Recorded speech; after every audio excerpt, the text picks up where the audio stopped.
everybody, it's Miss Lowry. I'm here with Ellie.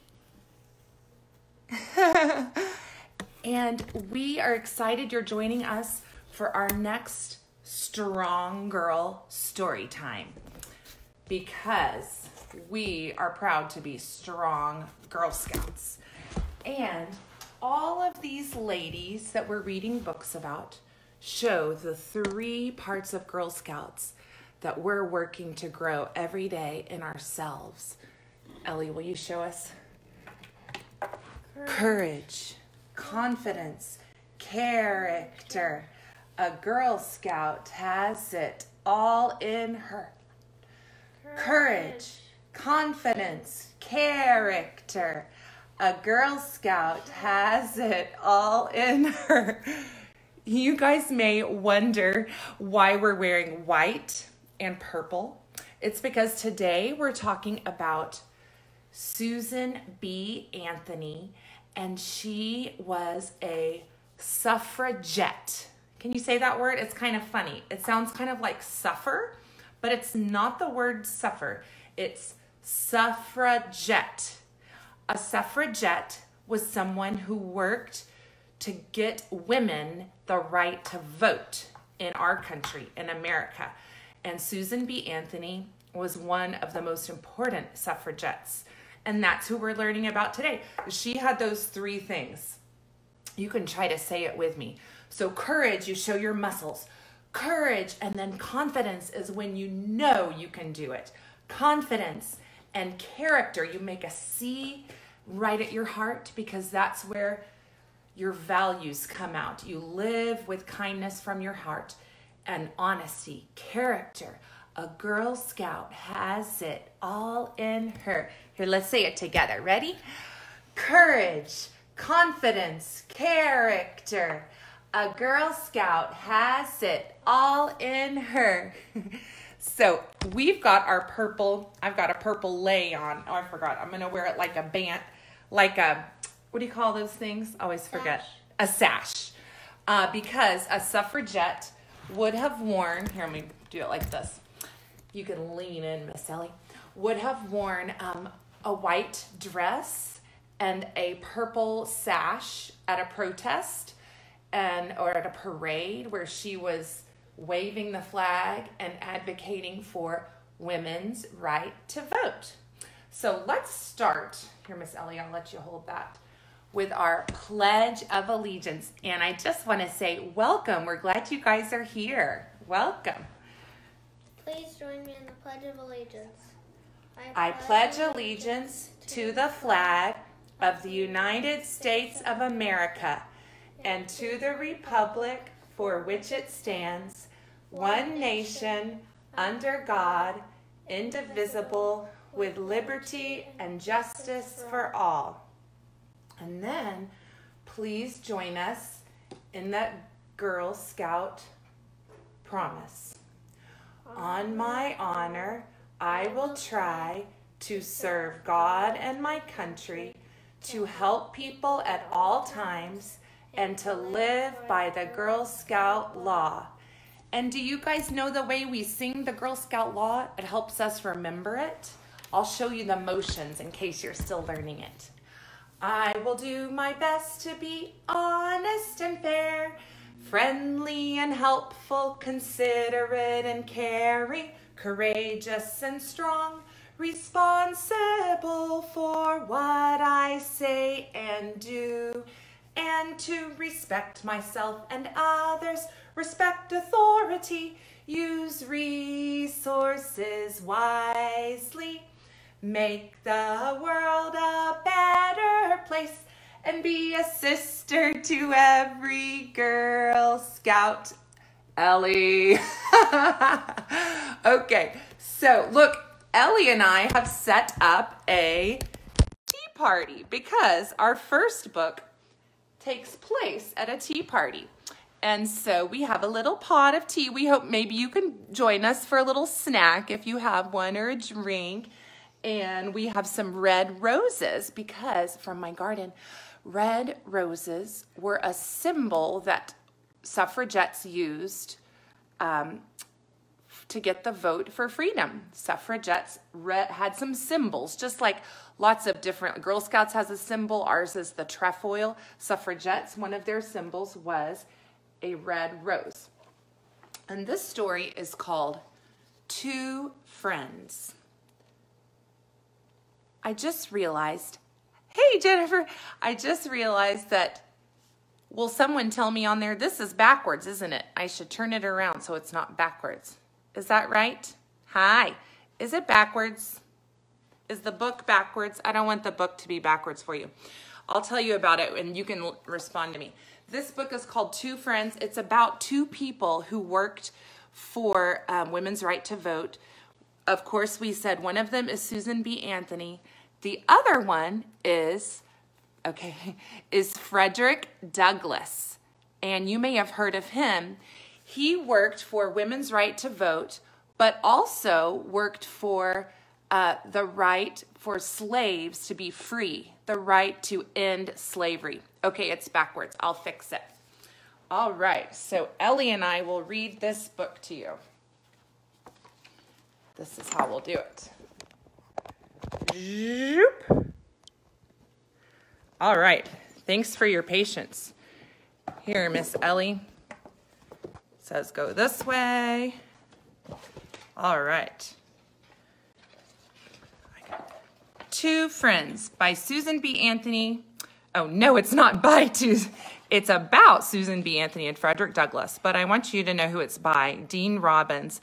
And the illustrations in it are really cool. You'll see how they use some real words from their speeches and letters. And this book imagines a tea party. It was a real event that happened, but this is a fictionalized story. So they're imagining what it would have been like to be there at this meeting between Susan B. Anthony and Frederick Douglass. It's something that really happened. Snow fell in Rochester, New York. A horse pulled a creaky buggy down Madison Street. Susan B. Anthony set out 2 saucers, 2 cups, and 2 slices of cake. Oh, we have no cake in our saucers, do we? Frederick Douglass arrived for tea. Susan lit 2 candles on the table. The friends sat by the fireplace in Susan's parlor. Oh, here's some of the cool illustrations I was telling you about. Frederick wore a gentleman's tie, a gentleman's jacket, vest, and tie. Susan wore a special kind of pants called bloomers. She liked them better than the heavy dresses women were supposed to wear. Those dresses made it hard to get things done. And Susan had many things to do. As a girl, Susan wanted to learn what boys learned. But the teachers wouldn't let her. Girls didn't need to know about important subjects, people said. They should grow up to raise children, and that's all.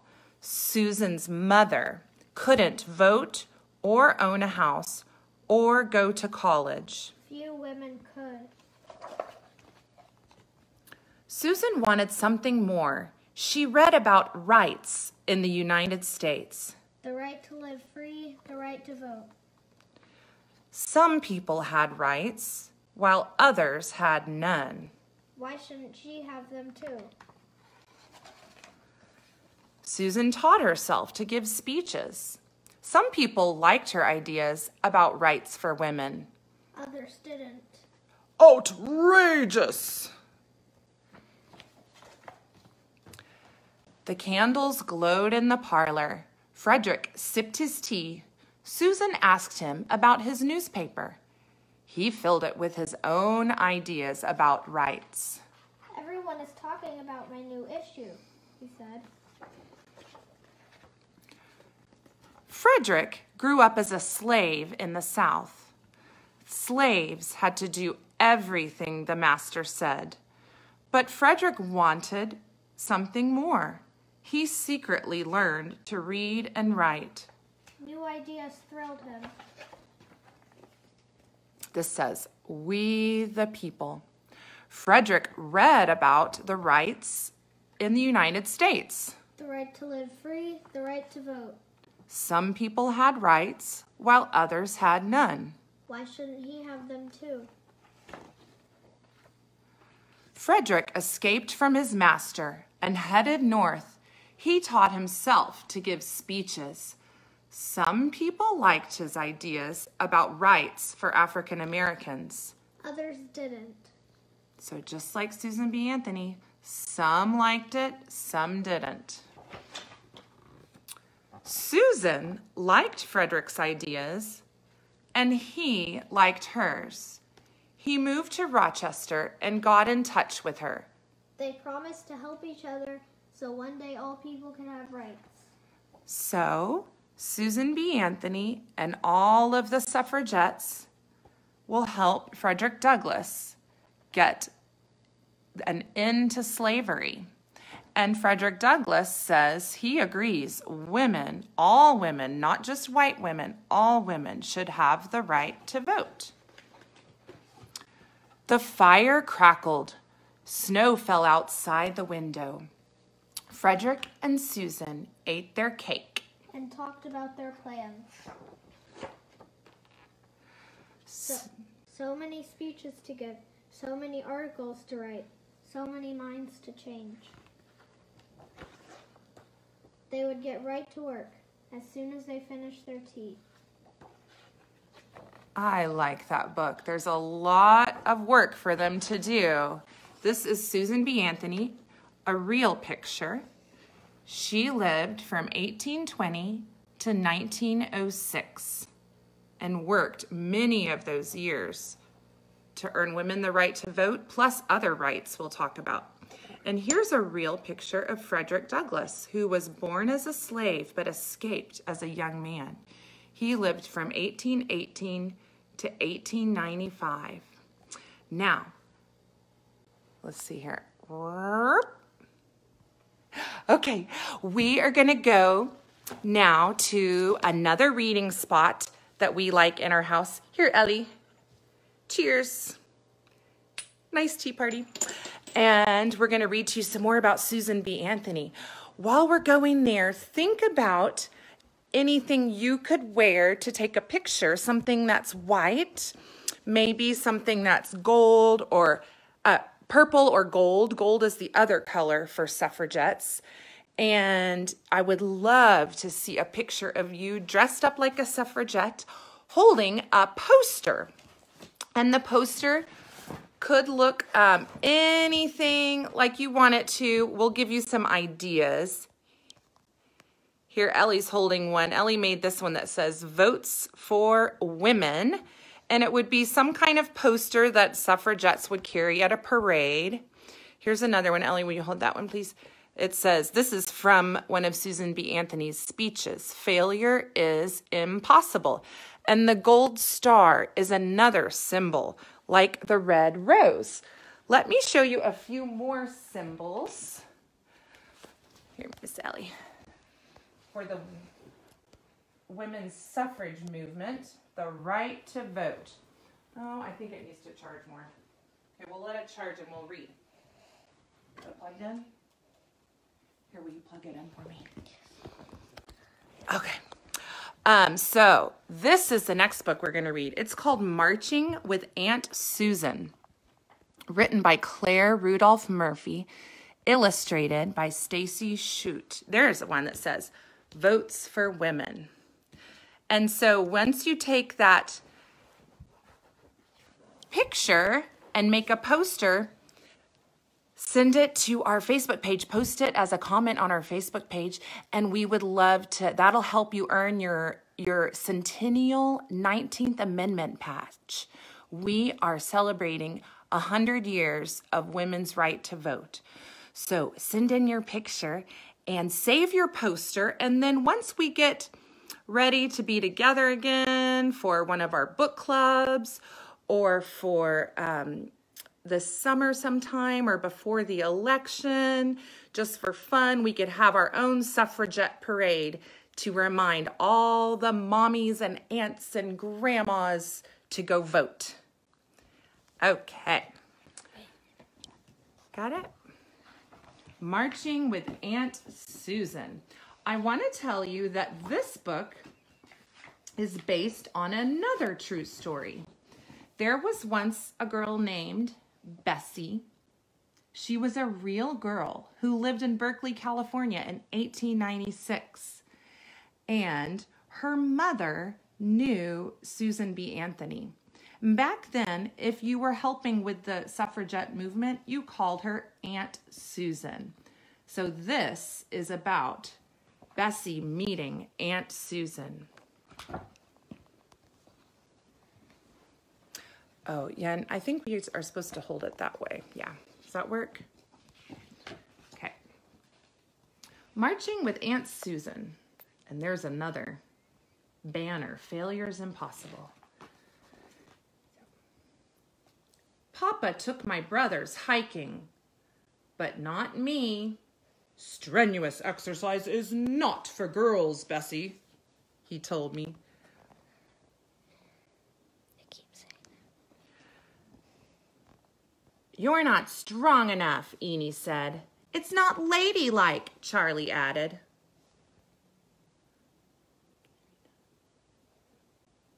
I can ride my bicycle faster than anyone on the block. I told my brothers. Even you.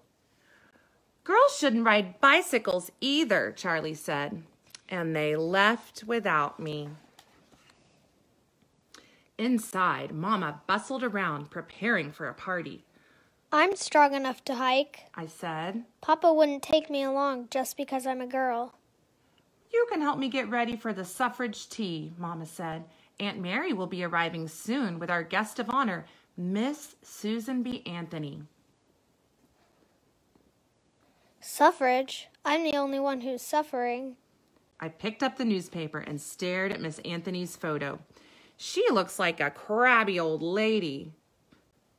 A crabby old lady who has fought 50 years for women's rights, Mama said, even when people threw garbage at her and called her names. Do you want me to hold it? At the tea, everybody swarmed around Miss Anthony. Oh, there she is. They called her Aunt Susan, even though they weren't related to her. She spoke about the long fight for equal rights. She told us that children should grow up in a world where both men and women were free. Later, Aunt Mary introduced me to Aunt Susan. Why can't girls do the same things as boys? I asked her. She shook her head. When I was your age, my teacher thought only boys were smart enough to learn long division, said Aunt Susan. That's not right, I said. Come to the rally in San Francisco tomorrow, Bessie. Women's votes can help change the world. Susan B. Anthony, Golden Gate Auditorium was so crowded I could barely breathe. Aunt Susan stood on a stage surrounded by hundreds of roses. Oh, there's the red roses. Her voice thundered across the hall. The votes of all the people, including women with men, will surely bring about the wisest and best government the world has ever seen. I pulled a white handkerchief out of my purse and joined the sea of flags waving in the air. Oh, there she is, waving her white handkerchief. Look at all those white handkerchiefs waving in support of women's right to vote. The day after the rally, I rode my bicycle over to my best friend Rita's house. You should have heard Aunt Susan speak yesterday, I told her. My papa says ladies shouldn't speak in public, Rita said. Aunt Susan says that girls are just as smart as boys. We should get to help make decisions too. Papa decides everything in our family, Rita said. That's not right. I looked at my best friend. Someday I want to vote. Let's see if we can help out at suffrage headquarters. So, things don't sound very fair in Rita's house. They're fair. It sounds like there's more fair in Bessie's house, but they both want to help get women the right to vote. All through the summer, Rita and I wrote letters, licked envelopes, and painted posters. As we worked, we listened to women talk. Men decide everything. They even decide if we should get to vote. Men decide how children are raised. Men decide how the household money is spent. I don't understand, I said to Rita. I get to spend my allowance any way I want, and Mama makes decisions about lots of our purchases. Not at our house, Rita shook her head. Papa keeps track of every penny. The week before the election, we visited a factory in San Francisco. Rows and rows of girls sat hunched over sewing in a dark room. Aunt Susan encouraged them to come to our suffrage parade. Afterward, a girl walked up to me. Me and my sister did some extra sewing to help the campaign. She handed Aunt Susan 2 dimes. If women win the vote, will I be able to go to school? I couldn't imagine not learning how to read and write. I leaned against the wall and tried to catch my breath. Back at headquarters, I asked Aunt Susan why those girls didn't go to school. Many parents can't make enough money to feed their families, she told me, so the children have to work. Can women getting the vote change that? Aunt Susan nodded. We can work to pass laws that will help adults and children. I dumped all the coins in my purse and handed them to her. If those girls can give money, I should too.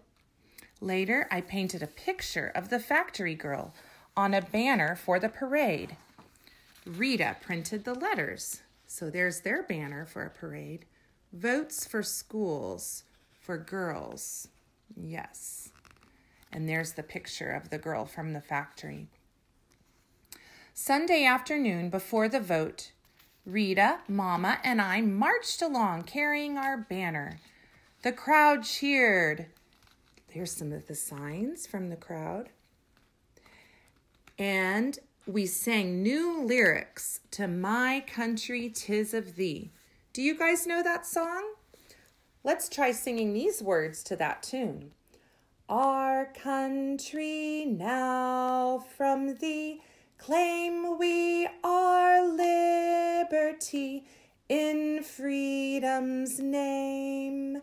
Guarding home's altar fires, daughters of patriot sires, their zeal our own inspires, justice to claim. They are ready to claim justice for girls and women. But then men began shouting, "Women belong in the kitchen! Girls belong at home!" Rita's father appeared and dragged her away. "No daughter of mine will parade in the streets." A boy splattered an egg down the front of my white dress. "What do you want to be, a man?" he yelled. I stood frozen, watching the oozing yellow stain spread until Mama picked up Rita's end of the banner and we marched on. Look at how the banner, her expression changed even on the banner. That looks scary. They are so brave. When he heard what had happened, Papa bought me a new white dress. If only it was that easy to win the election. Monday, after school, Mama and I stood at the ferry launch and held up a new sign. Remember your daughters. Vote yes on referendum 6. I couldn't tell if I got more pats on the head or grumbles from the men walking by. But Mama said, it only matters how they vote tomorrow. I think that little girl likes the idea. The day after the election, my brothers raced me home from school. Charlie grabbed the newspaper on the front porch. Women lose the vote. Oh no. I leaned my bicycle against the house and snatched the newspaper out of his hand. What are you so mad about? Asked Eenie. Someday you'll get to vote and you don't even care. Mama is as smart as Papa, and I'm as smart as you. We should get to vote too. Mama came out and picked up my bicycle. Aunt Susan says a bicycle gives a woman freedom. Will you teach me to ride, Bessie? It's hard to do. I said, sitting down on the steps. When you first tried to ride, you kept... Oh. Yeah, when you first tried to ride, Bessie, you kept falling and scraping your knees. But you didn't give up. Finally, I showed her what to do, how to mount the bicycle, balance, pedal, and drag her feet to stop. There she goes. When Papa arrived home, Mama was wobbling up and down the street. I'm sorry about the election, Bessie, he said. Girls should be allowed to do the same things as boys, Papa. Why don't we go hiking this Saturday? He asked. Thanks, Papa, I said, grabbing his hand. And Sunday there's a rally for the next suffrage campaign. Come march with Mama and me. And that's what he did. He changed his mind. He started going on hikes with Bessie and inviting her. They became great hikers, and in this book, it's neat. It even shows some of the newspaper articles about it. And he also went to rallies with her and her mom. So suffragettes didn't just have to be women. Men also believed that women should have the right to vote. And if they did, they supported them at the parades and the rallies. And here's a real picture of Susan B. Anthony, who said, "Failure is impossible." And this is kind of sad. It wasn't until 1920 that the 19th Amendment won enough votes to pass for the whole country. And this is what it says. The right of citizens of the United States to vote shall not be denied or abridged by the United States or by any state on account of sex. So it doesn't matter if you're male or female. You should have the right to vote. There's some of the suffragettes at a parade wearing white with some flags and banners. And here's some of the cool articles. I like that book. That is so inspiring. It really makes me want to go out and vote.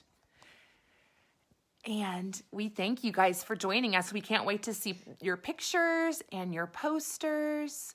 And before we go, let's sing our Girl Scout song. Oh, remember, you can go back to look at the Strong Girl video about Elizabeth Cady Stanton.